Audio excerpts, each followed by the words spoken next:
My name is Rob Wallace. I am your life coach and spiritual mentor, and this is Self-Love with Law of Attraction.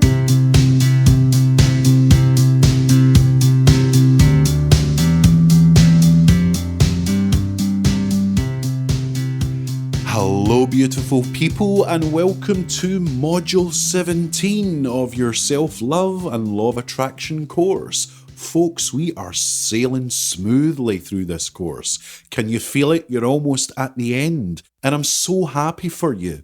So happy.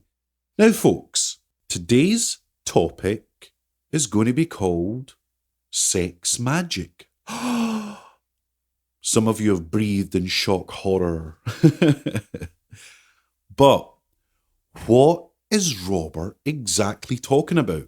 What is sex magic, and what's it got to do with self-love other than the physical action of self-love? How can we define sex magic as a process of inner self-love? Well, this is what this module is going to be talking about. Sex magic is actually a form of getting yourself into what Neville Goddard calls the state akin to sleep. And what this has got to do with is manifesting, okay? So what I'm going to do is I'm going to talk about Neville Goddard's teachings on the state akin to sleep, and I'm going to be talking about that in relation to meditation, and then I'm going to be tying that in with sex magic, okay? So first of all, let's talk about what Neville Goddard means with the state akin to sleep. When you're manifesting whatever it is you want, and you're going into a meditational state to visualize what it is you want, well, Neville Goddard calls this state the state akin to sleep. It means that when you relax, when you get into that meditational state, it's actually that state where you're almost asleep, but you're conscious that you're awake, you see? Now, why does someone get into that state? It's a very easy state to get into. You just close your eyes and relax yourself and relax your mind. Why do we have to get to that stage to manifest? Well, at that stage, your subconscious is open and your ego is at its most surrendered state. Your ego is not in the way, you see? That's why that state is extremely useful. Think of a soccer pitch and think of the ball as your thought. You're trying to get your ball into the goal, and the goal is a subconscious, right? But the goalkeeper, the ego, is in the way. Well, when you're at that state akin to sleep, it's as if the goalkeeper has turned his back and has gone off to the dressing room, okay? You've got some time to score an open goal, right? In the state akin to sleep, for a limited time, you have an open goal. You have that chance to impress your subconscious with your desired thought. And when your subconscious is impressed with your thought over and over again, that speeds up your manifestation if it's done successfully. It's not to say your manifestation won't happen. Of course it will happen. But the more effectively you impress on the subconscious, the quicker your manifestation will happen, because your subconscious is listening to what you believe in, you see? And the state akin to sleep, well, if any of you are into meditation, well, that's the exact state we're talking about. We're talking about getting into that relaxed state, which Neville Goddard calls the state akin to sleep. What has that got to do with sex? Here's the basics. At the height of orgasm, okay, your mind enters into that same state which is akin to sleep. It enters into that meditative state. Now, folks, let's be honest. Sex is awesome, right? Especially when it's with someone you love, or especially even with yourself. Folks, it's natural. Many people, when they orgasm, after that process, if it's been a wonderful experience, right? If it's been with someone they love, if it's been with someone who's the lover, who they're having an intense relationship with, oftentimes people will say that they feel high, that they feel so relaxed that their mind is in a different world. That's because it really is. You're in that state akin to sleep for a temporary period of time, right? For maybe about 3, 4, 5 minutes. You literally lie there and your mind is literally blown away, right? That is the state akin to sleep. It's the exact same state as you get into when you meditate, okay?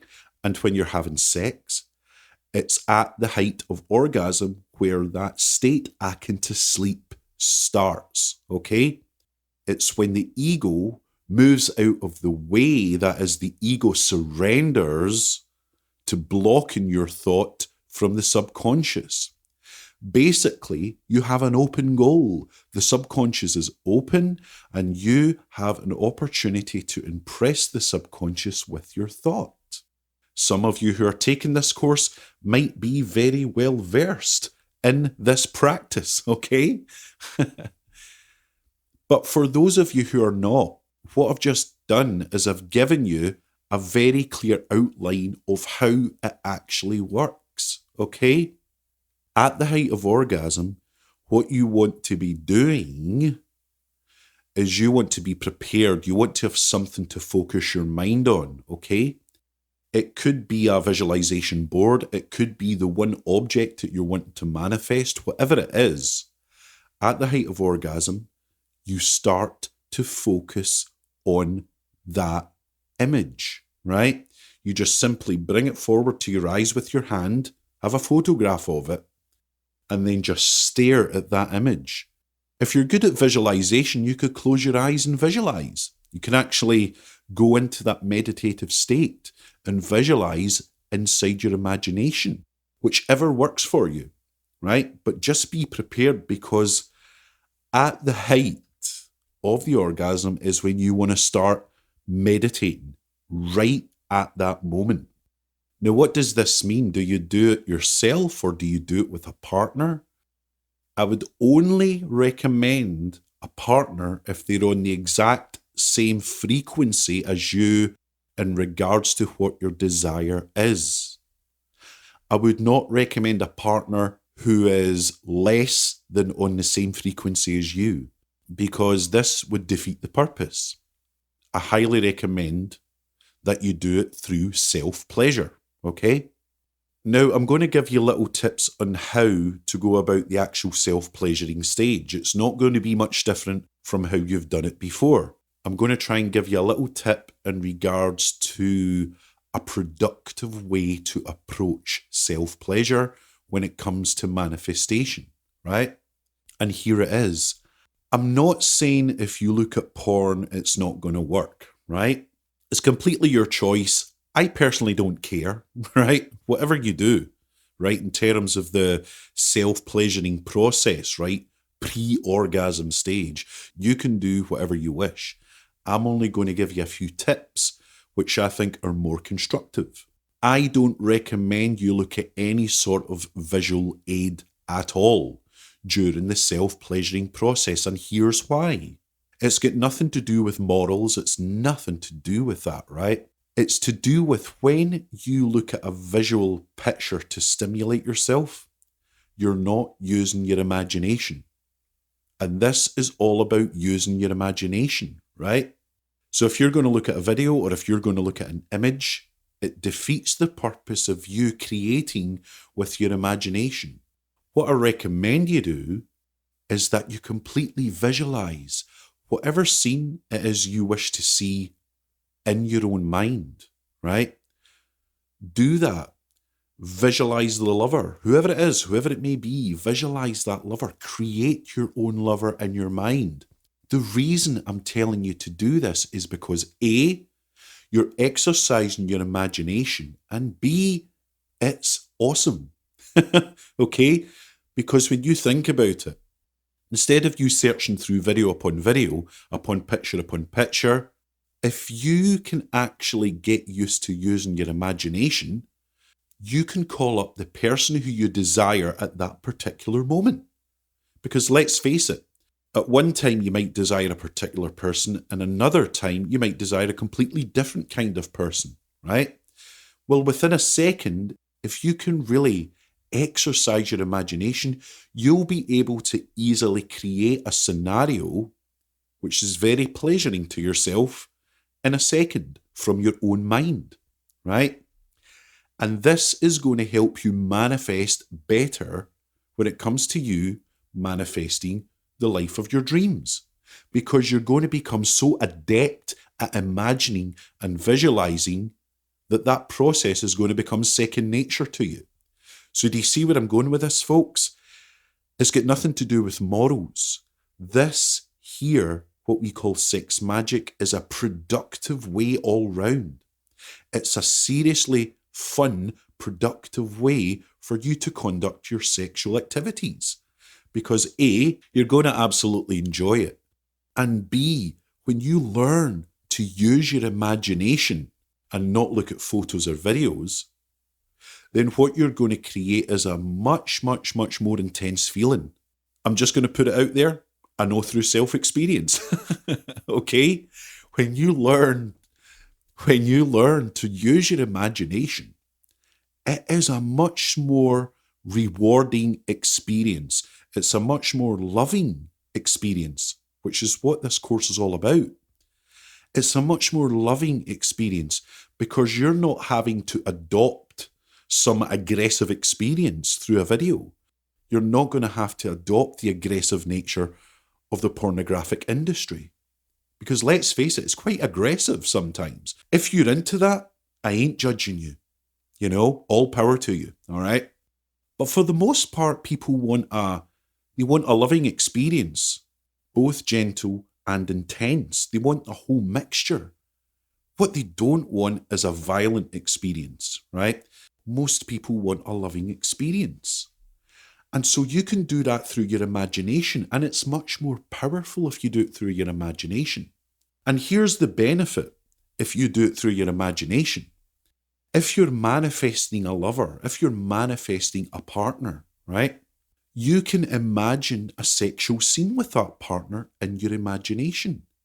And if you manage to create a healthy enough scene where both of you are a complement to each other in that scene and everything that you're doing in that scene, folks, you're going to have a healthy relationship if your thoughts are healthy enough in terms of that scene being full of equal love and equal passion and equal intensity. You see, it's a really powerful way for you to manifest all round. And it's an extremely productive way for you to conduct your sexual acts. Not to become a Puritan, not to become someone who's prude, but to become active in sex in a healthy and happy, a loving and intense way. So, just to recap, what you want to be doing when it comes to self-pleasuring yourself, to self-love, okay, is you want to be imagining the scene without the aid of videos or pictures. And then at the height of orgasm, which as I've already explained is that meditative state akin to sleep, you want to be going into full visualization mode there and then. As soon as you orgasm, straight into the meditative state, straight into the visualization state. And stay there for as long as you can. Try it, folks. Try it, and you will find that you can manifest through visualizing at the height of orgasm. It's extremely creative. It's extremely healthy for you because you're using your imagination in a loving and healthy way. And you're using the act of sex in a really loving and healthy way. Because now you're not just doing it to get pleasure and then roll over and sleep. Okay? what you're actually doing through manifesting through orgasm is you're creating a brand new way and a more higher and powerful meaning to sex. What you're doing is you're creating a new enjoyment. You're creating an actual purpose to have sex other than to have children. Because if you don't want to have children, you don't really need to have sex. You really don't. You don't need a partner. You don't need to do anything. You know? And many people fall into that trap. And then they get miserable because they have urges, but they don't know how to express those urges. Well, I've just given you one reason to really get expressive with your sexual urges, okay? And that is to use your orgasm productively to create in your imagination, all right? So folks, I really hope you enjoyed this module because for many people, there's a lot of shame around sex for some reason. And do you know where that shame comes from? It comes from not knowing really what sex is for. Let's be honest, that's why. We know it feels amazing. We know it's one of the most best feelings in the world. It beats almost any drug in the world, right? It's a really amazing feeling. And it's more amazing when you do it with a partner. We know that much. But what is the purpose of it, other than pleasure and to procreate? Well, it's there to procreate physically, but get this, folks, it's also there to procreate mentally. It's there for you to procreate physically with a partner, right? That's the purpose of sex. For you to enjoy it and procreate physically with a partner and to have babies, right? To add to the population. But here is the gold part, right? Sex is also there for you to enjoy yourself, to procreate spiritually, to add useful physical things to reality. You see? Do you see what I'm saying here, folks? Physically, you create a child. Spiritually, you're creating yourself, right? You're bringing forward things from the spiritual world into reality. So you're giving birth spiritually through doing it yourself, and you're giving birth physically from doing it with a partner. Sex has a really high spiritual purpose, and it's not something which has got anything to do with morals or punishing you or saying you shouldn't do this, you shouldn't do that. Folks, it's the most intense experience. It is amazing, all right? And it's productive, and it's healthy, and it's spiritual. So folks, I don't think I need to explain what the lesson is here, okay? I think it's already been explained. For those of you who really want to try it out, go away, practice, and enjoy yourself. Seriously, go and enjoy yourself. Go and enjoy the practice. Go and have fun. And do not feel an ounce of shame, right? Go and have fun, go and visualize, and enjoy the process of your visualization, okay? This concludes Module 17, folks. We are almost there. We're almost at Module 20. Have a lovely day. God bless you. I'll speak to you later. Bye-bye.